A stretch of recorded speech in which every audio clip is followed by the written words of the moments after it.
Qurandakı dəlillərin keyfiyyəti. Üsul elmində alimlər ləfzlərin tələb olunan mənaya dəlalətində aşkarlıq və gizlilik baxımından dərəcələrini müzakirə ediblər. Onlar bu baxımdan mətnləri, mənaları aşkar və gizli olaraq iki növə bölürlər. Birinci növ özü də aşkarlıq baxımından iki dərəcəyə ayrılır. Nas və zahir. Nas olan ləfzlər o ləfzlərdir ki, onu eşidən yalnız bir məna başa düşür. Zahir olan ləfzlərin dəlalət etdiyi mənalar bir-birlərinə nisbətdə eyni dərəcədə aydın deyildir. Çünki bu növ ləfzi eşidən kəslər ondan iki və ya daha çox məna başa düşə bilərlər. Lakin bu mənalardan biri digərinə nisbətdə daha aşkardır. Başqa cür desək, nas o növ ləfzlərə deyilir ki, onları təvil etmək olmaz. Zahir isə o növə deyilir ki, orada təvil mümkündür. Bəzi alimlər, xüsusilə hənəfilər, Nasın özünü də üç yerə bölürlər və deyirlər ki, Nas olan ləfzlər də özlüyündə aşkarlıq dərəcəsinə görə fərqlənə bilərlər. Bunlardan birincisinə Nas, ikincisinə müfəssər, üçüncüsünə isə möhkəm adını verirlər. Aralarındakı fərq budur ki, Nas həm təxsisi, həm də nəsxi qəbul edənə deyilir, müfəssər olan növ isə yalnız nəsxi qəbul edə bilir, möhkəm olanlar isə bunlardan heç birini qəbul etməzlər. Beləliklə də mənaları aşkar olan ləfzlər aşkarlıq dərəcəsinə görə 4 dərəcəyə ayrıla bilər. 1. Möhkəm, 2. Müfəssər, 3. Nas və 4. Zahir. Beləliklə də möhkəm olan ləfzlər nə nəsx, nə təxsis, nə də təvil qəbul edirlər. Müfəssər olan ləfzlər isə yalnız nəsx qəbul edirlər, lakin təxsis və təvil qəbul etmirlər. Nas olan ləfzlər isə həm nəsx, həm də təxsis qəbul edirlər, amma təvil olunmazlar. Zahir olan ləfzlər isə həm nəsx, həm təxsis, həm də təvil qəbul edirlər. Mənası gizli olan ləfzlərə isə mücməl ləfzlər deyilir. Mücməl ləfzlər o ləfzlərdir ki, orada sözü eşidənlər birdən çox məna başa düşə bilərlər və bunlardan heç biri digərindən daha aşkar deyildir. Hənəfi alimləri dərəcə baxımından mücməl olan ləfzlərdə 4 yerə ayrılırlar. Bunlar 1. Xəfi, 2. Müşkin, 3. Mücməl və 4. Mütəşabihdir. Bu ləfzlərdə gizlilik dərəcəsi birincidən soruncusuna getdikcə daha da şiddətlənir. Bunların içində mənası ən qapalı, ən gizli olan sonuncudur. Xəfi ləfz ona deyirlər ki, oradakı sözün üslubundakı xüsusiyyət muradın tam nə mənaya dəlalət etdiyini anlamağa mane olur. Məna yalnız kənar dəlillərə əsaslandıqda ortaya çıxır. Misal üçün, Allah buyurur: Oğurluq edən kişi və qadının gördükləri işə görə Allahdan bir cəza olaraq əllərini kəsin. Bu ayə dayinin məzar oğurlarına dəlalətində gizlilik vardır. Çünki ərəb dilində məzarları qazıb kəfənləri oğurlayanlara nəbbəş deyilir. Üslub olaraq bu iki söz arasında, yəni sərik sözü ilə nəbbəş sözü arasında fərq vardır. Çünki ərəblər sərik sözünü xüsusi hallar üçün işlədirlər. Halbuki mahiyyət etibarı ilə hər iki iş oğurluqdur. Belə məqamda müctəhidin əlavə səy göstərib muradı müəyyən etməsi lazımdır. Müşkül olan ləfzlərdə də mənaya dəlalətdə gizlilik vardır. Lakin buradakı gizlilik ləfzin ilk baxışda bir mənaya dəlalət etdiyi halda eyni zamanda özündə gizlin bir məna da daşıyaraq muradın əksinə də dəlalət edə biləcəyini göstərməsindədir. Misal üçün Allah buyurur: Qadınlarınız sizin tarlanızdır. Tarlanıza istədiyiniz kimi daxil olun. Ayədə keçən ənnə kəlməsi həm məkan, həm zaman, həm də tərzi ifadə edəcək şəkildə mücməl bir kəlmədir. Bu baxımdan bu ayəni oxuyan kimsə ilk baxışda ayənin anal seksə də icazə verdiyini düşünə bilər. Çünki ayə istədiyiniz kimi daxil olun deyir və ənnə sözünü yer, məkan şəklində başa düşdükdə qadının bədəninin hər bir yerini bunun üçün icazəli görmüş ola bilər.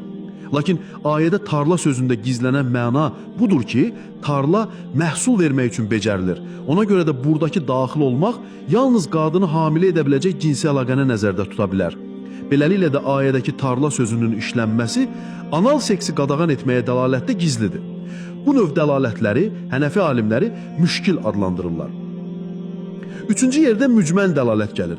Mücməl ilə müşkilin arasındakı fərq budur ki, müşkil ləfzlərdəki mücməl sözlərin hansı mənaya dəlalət etdiyini bir qədər təfəkkür, dil analiz etməklə başa düşmək olur. Lakin tam mücməl olan ləfzlərdə bunu etmək mümkün deyildir. Misal üçün Allah Cəllə və Ala buyurur: Boşanmış qadınlar 3 qur müddəti gözləməlidirlər. Buradakı qur kəlməsi ərəb dilində həm heyz müddətini, həm də qadının heyzdən təmiz olduğu müddəti də ifadə edə bilir. Mücməldəki məna ilə muradın nə olduğunu yalnız o sözün sahibinin öz izahı ilə bilmək mümkündür. Bu növləslərdə muradın nə olduğunu öyrənməyə ümid vardı. Bunun üçün danışanın başqa sözlərinə nəzər salmaq lazımdır. Mücməl ilə mütəşabihin arasındakı fərq isə burada özünü göstərir. Çünki mütəşabihdən muradın nə olduğunu bilməyə ümid yoxdur. Bunu bəyan etdikdən sonra Quranın etiqad məsələlərinə dəlalətindəki aşkarlığa nəzər salmağımız lazımdır. Sünnət əhlinin nəzərində imanın şərtlərinin hamısı Qurandakı ayələrdən aşkar şəkildə anlaşılır. İmanın bu şərtləri məhz o məsələlərə deyilir ki, onları inkar etmək sahibini dindən kənara çıxarır. Belə bir kimsənin imanı səhi olmaz. Allah Təbarəkə və Teala buyurur: Ey iman gətirənlər! Allaha, onun Peyğəmbərinə nazil etdiyi kitaba və daha əvvəl nazil etdiyi kitablara iman gətirin. Kim Allahı, mələklərini, kitablarını, peyğəmbərlərini və axirət gününü inkar edərsə, haqdan uzaq bir zəlalətə düşmüş olar. Ən-Nisa surəsinin 136-cı ayə. Bu ayədə Allah bizə iman etməyimiz vacib olan şeyləri bəyan edir. Allaha, peyğəmbərlərinə, kitablarına, mələklərinə və axirət gününə iman etmək, iman ilə küfrü ayıran bir xət olaraq göstərilir.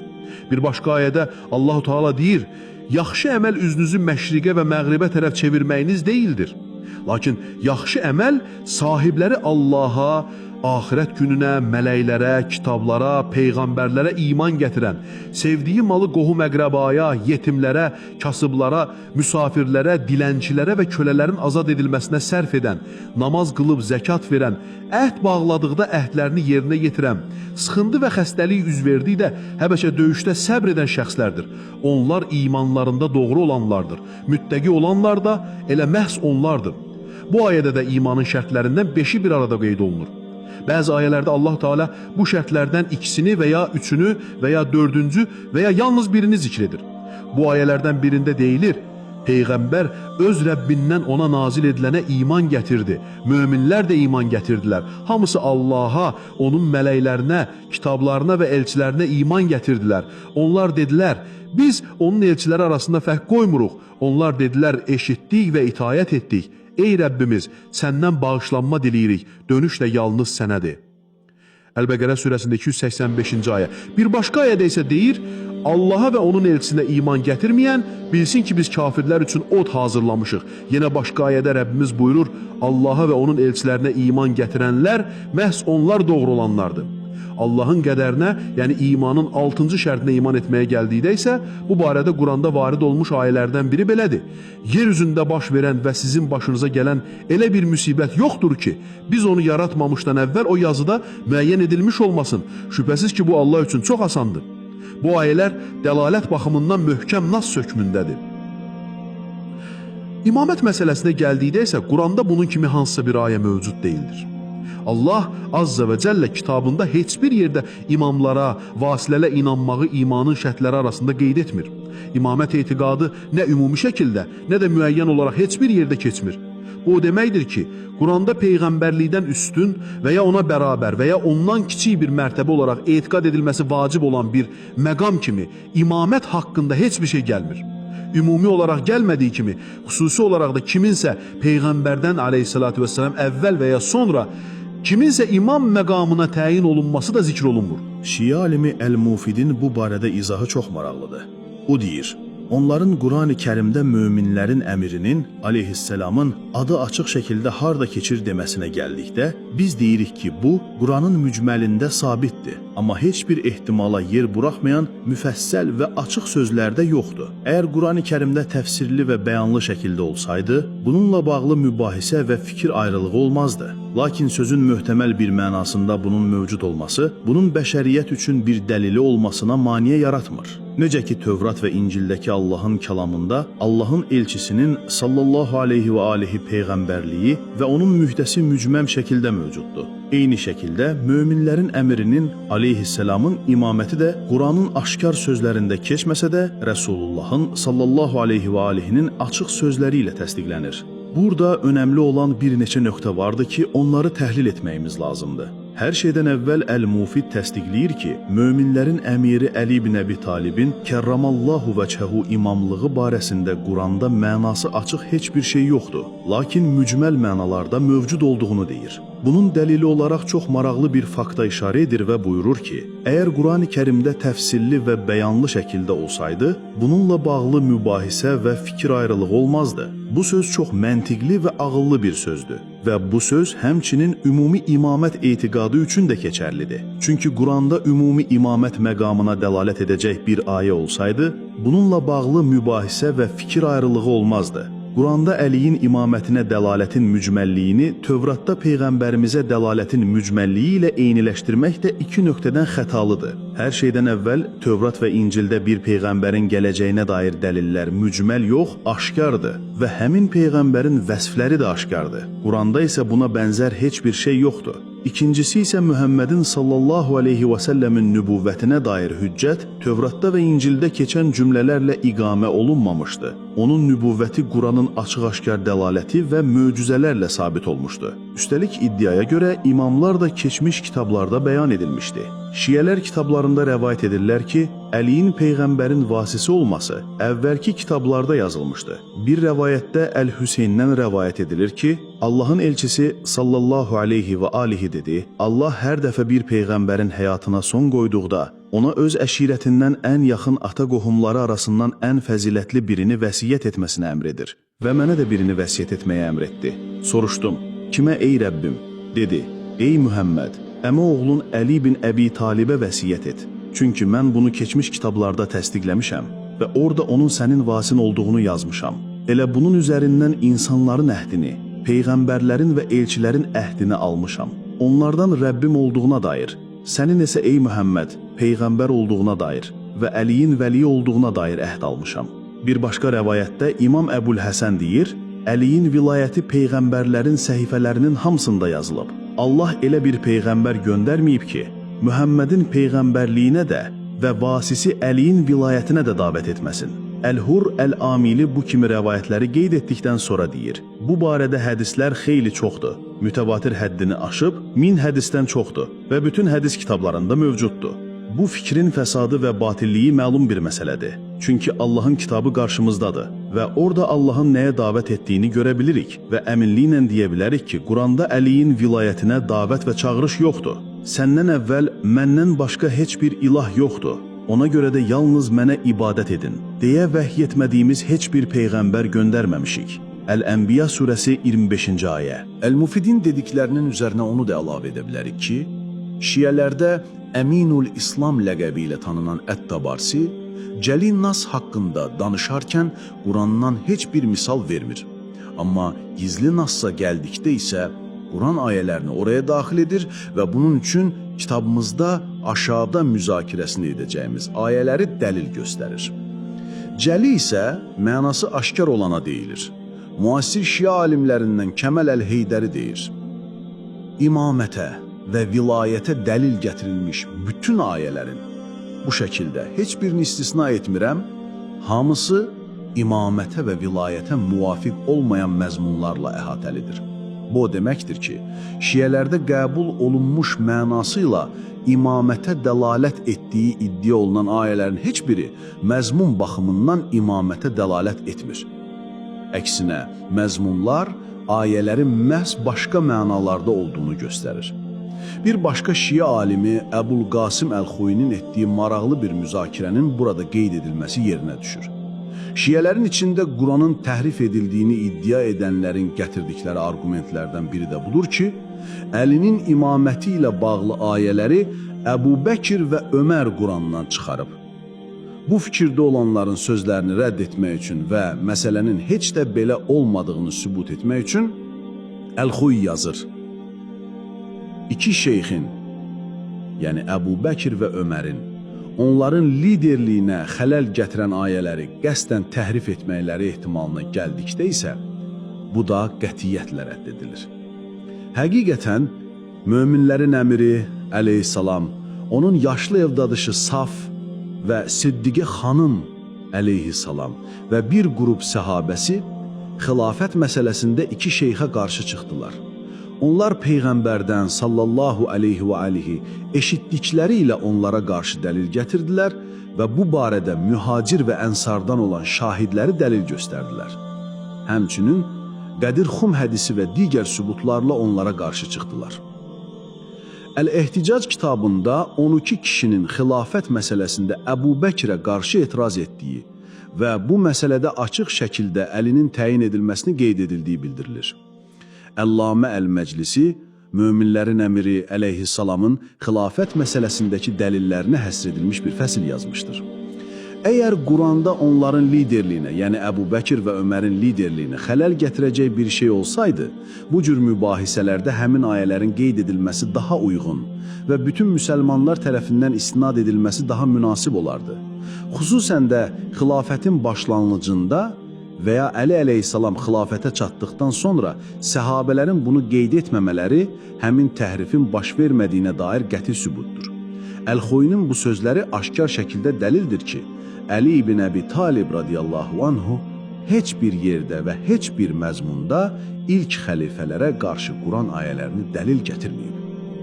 Əgər Quranda Əbu Bəkrin xilafətliyini etibarsız edəcək hansısa bir ayə olsaydı, hamıdan qabaq Əli və onun tərəfini tutan səhabələr bunu əsas gətirərdilər.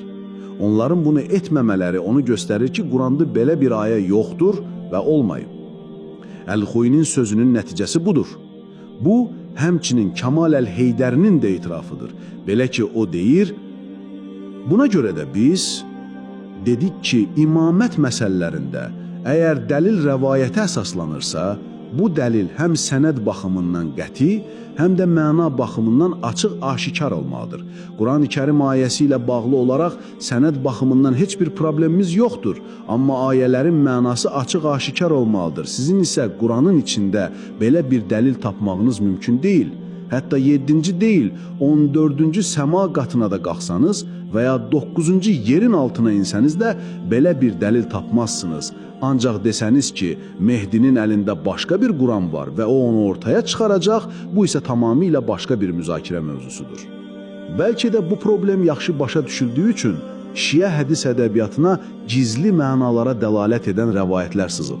Əl-Kuleyninin rəvayətlərindən birində Muhammed ibn Mansur deyir, mən salih bir bəndədən Allahın bu kəlamı haqqında soruşdum.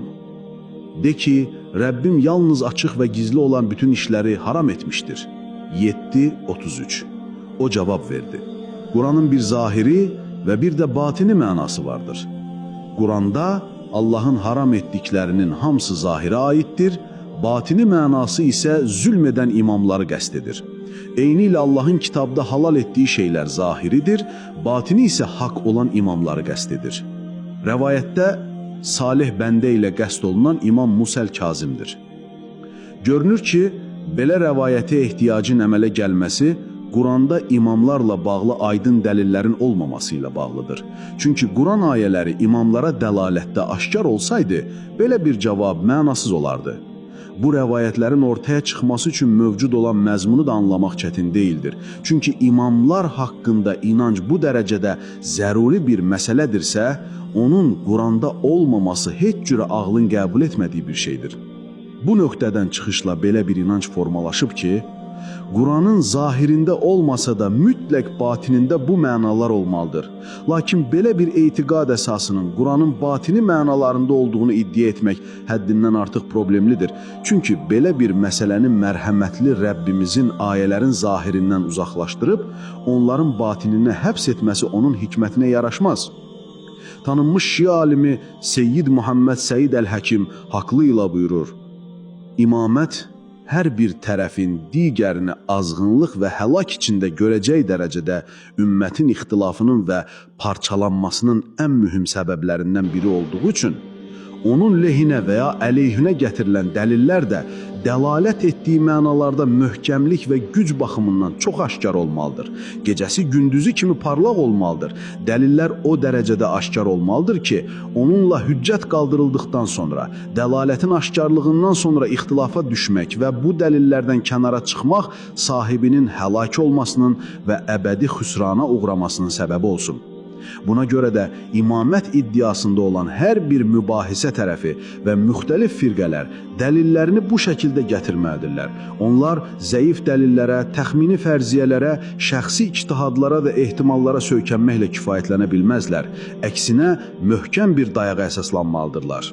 Bura qədər qeyd etdiklərimizdən aydın olur ki, Quran nə ümumi imamət məqamını, yəni peyğəmbərliyə bərabər və ya ondan üstün olan bir imam məqamını bəyan etmir, nə də xüsusilə hansısa bir imamın kimliyini bizə öyrətmir.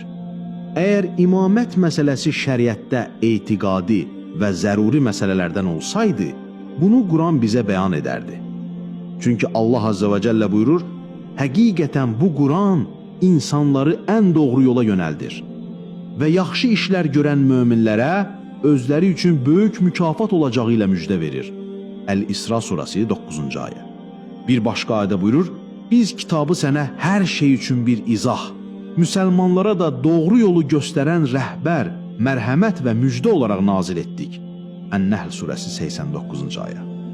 Təbii ki, Quranda hər xırda şeyin bəyanı yoxdur. Lakin Quranda bir bəndənin axirətdə qurtuluşu üçün şərt olan və dini üçün əhəmiyyətli olan hər bir şeyin bəyanı vardır və olmalıdır. Axirətdə qurtuluş üçün şərt olan bir şeyi Allahın öz kitabında üstü qapalı şəkildə, gizli üslubla bəyan etməsi nə onun kitabına, nə də onun hikmətinə yaraşan bir şey deyildir. Ona görə də Şeyxut Taifə Ət-Tusi haqlı olaraq buyurur. Allah deyir, bu Quran açıq aydın ərəb dilində nazil olundu. Və deyir, biz hər bir elçini ancaq öz xalqının dilində danışan göndərdik ki, haqqı onlara bəyan etsin. Və buyurur ki, onun içində hər şeyin izahı vardır. Və deyir ki, biz kitabda heç bir şeyi nəzərdən qaçırmadıq. Necə ola bilər ki, Allah onun aydın ərəb dilində olduğunu, öz qövmünün dili ilə olduğunu və onun insanlar üçün bir bəyan olduğunu vəsf etdiyi halda onun zahirindən bir şey anlaşılmasın. Məyər bu onu başa düşmək üçün təfsirə və izaha möhtac duyan bir tapmaca və gizli məna kimi vəsf etmək deyilmi? Quran belə bir şeydən uzaqdır. Ət-Tusinin bu sözləri necə də gözəldir. Həqiqətən də şahid olacağımız kimi, Quranın bəzi ayələrindən imamətlə bağlı çıxarılan mənalar Ət-Tusinin Qurana yaraşdırmadığı mənalar növünə aiddir. İmamətlə bağlı qarşıya qoyulan izahlar və təfsirlər ayələrin zahirindən başa düşülən mənalar deyildir. Lakin onların içindəki uzaq ehtimalları müxtəlif təvil üslubları ilə gücləndirmək cəhdlərdir. Bu cür təfsirlər ayələri Ət-Tusinin sözündəki tapmaca halına salır. Bunun misalları ilə qarşıda tanış olacaq.